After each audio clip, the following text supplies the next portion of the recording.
Se você estuda neuroanatomia, fisiologia, farmacologia, você provavelmente já ouviu falar dos receptores. Essas estruturas que são tão importantes para o funcionamento do nosso organismo. A função dos receptores é estabelecer uma comunicação entre as células do nosso corpo. Ou seja, eles são capazes de captar estímulos, sinais externos e converter em mensagens que as células são capazes de entender. Vem comigo que eu te explico. Os receptores são estruturas feitas de proteína e estão inseridos na membrana das células ou no interior das células. E são muito pequenos, são da ordem de nanômetros. Alguns receptores são especiais, eles são chamados de receptores sensoriais. Vou mostrar aqui para vocês como eles são. Então, são receptores especializados em captar estímulos táteis, estímulos dolorosos, estímulos relacionados à posição do corpo, ao estiramento do músculo ou relaxamento, estímulos olfativos, estímulos químicos que vão permitir a sensação de sabor, estímulos sonoros e ainda estímulos luminosos, né, que são importantes para a nossa visão.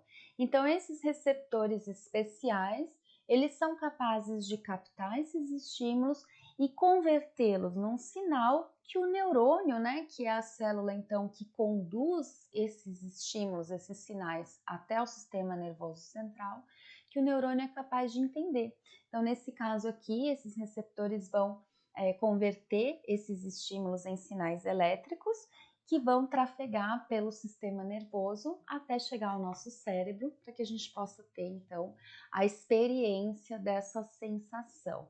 Então, nesse caso, os receptores são fundamentais para estabelecer uma comunicação entre o ambiente externo e a nossa percepção do mundo. Aqui na farmacologia, mais especificamente na psicofarmacologia, o que interessa para nós são os receptores especializados em receber sinais químicos, pois eles são importantíssimos para a sinalização celular, né? Então, como é que as células do nosso corpo se comunicam? Elas podem se comunicar através de hormônios, que são substâncias químicas que viajam pelo nosso organismo, né? Que viajam pelo sangue a longas distâncias, ou por neurotransmissores, que são aquelas moléculas liberadas nas sinapses e que são úteis para a comunicação entre neurônios ou entre um neurônio e uma célula. Esses receptores são importantes para nós também porque muitos dos fármacos que nós utilizamos como medicamentos têm como alvo esses receptores. Então, a interação entre o hormônio, o neurotransmissor ou o fármaco com o receptor produz uma alteração fisiológica que, no caso dos fármacos, no caso dos medicamentos, pode vir a ser um efeito terapêutico. Agora eu vou mostrar para você os tipos de receptores que nós temos no nosso organismo. Então, são 4 tipos, basicamente, de receptores. Os receptores localizados em canais iônicos, né, que são aqueles chamados ionotrópicos. Os receptores acoplados à proteína G, que são os metabotrópicos. Os receptores ligados à quinase e aqueles receptores que são nucleares, que são aqueles que ficam dentro da célula, né? Então, esses aqui não estão na membrana da célula como esses outros, certo?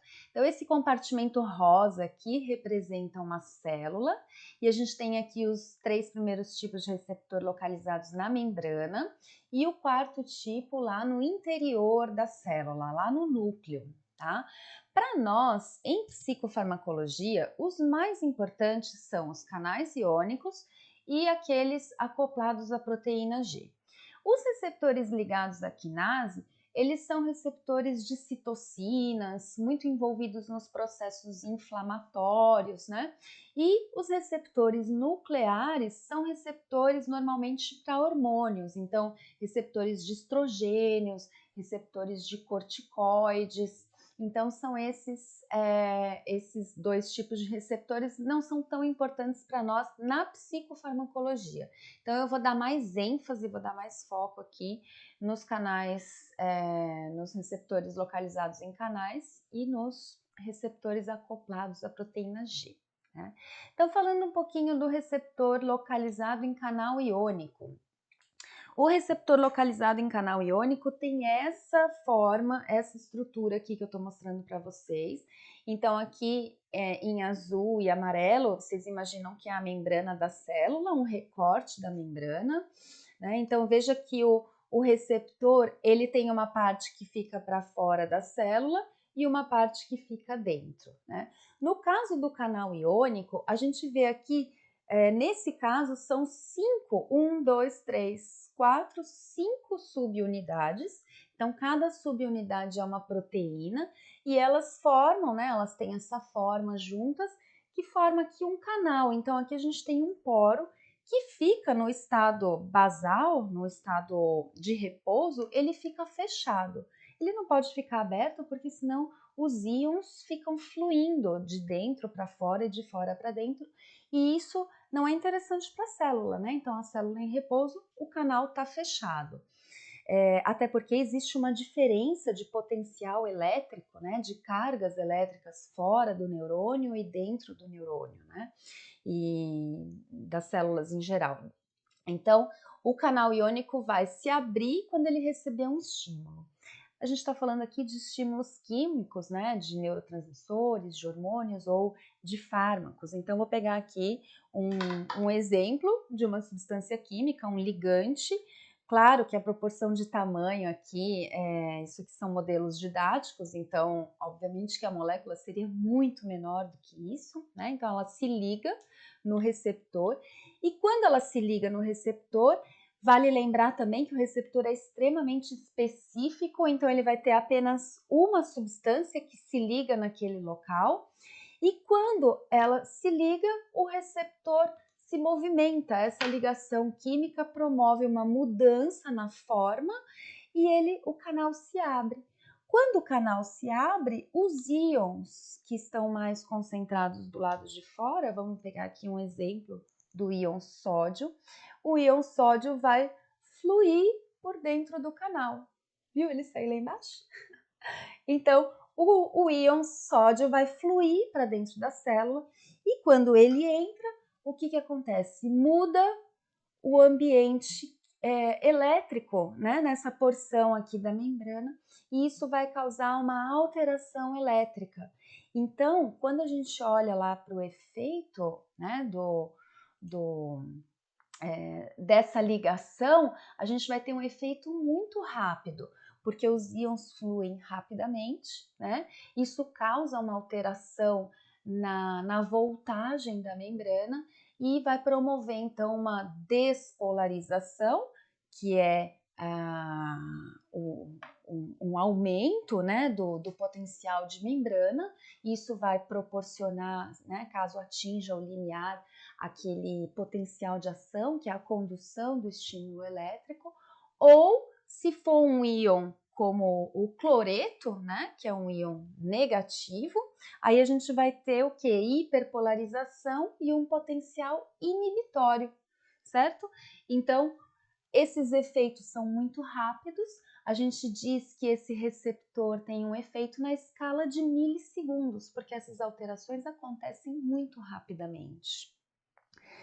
No caso dos receptores acoplados à proteína G, eles também têm uma forma, eles também são formados por proteína, mas vejam que a forma dele é diferente, né? Então ele está aqui na membrana, a proteína se enrola nela mesma, formando uma estrutura transmembrana, mas que não é um canal, né? Então essa estrutura, a gente diz que esse receptor é acoplado à proteína G, porque na parte de dentro da célula tem uma proteína G que fica ali pertinho, né? Pertinho na face interna da membrana e pertinho desse receptor. E o que acontece nesse caso?